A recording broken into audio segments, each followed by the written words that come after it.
ജനിച്ചിരിക്കുന്നു. പിള്ളക്കച്ചകൾ കൊണ്ട് പൊതിഞ്ഞ് പുൽത്തൊട്ടിയിൽ കിടത്തിയിരിക്കുന്ന ഒരു ശിശുവിനെ നിങ്ങൾ കാണും. അതായിരിക്കും നിങ്ങൾക്കുള്ള അടയാളം. ഉടനെ ഒരു ഗണം സ്വർഗീയ സൈന്യങ്ങൾ പ്രത്യക്ഷപ്പെട്ട് അത്യുന്നതങ്ങളിൽ ദൈവത്തിന് സ്തുതി, ഭൂമിയിൽ സന്മനസ്സുള്ളവർക്ക് സമാധാനമെന്ന് പാടിക്കൊണ്ട് ആ ദൈവദൂതനോടൊന്നിച്ച് സർവേശ്വരനെ സ്തുതിച്ചു.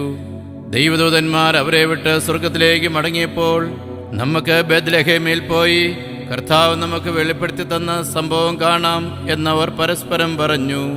അവർ അതിവേഗം പോയി മറിയത്തെയും യോസേപ്പിനെയും പുൽത്തൊട്ടിയിൽ കിടന്നിരുന്ന ശിശുവിനെയും കണ്ടു.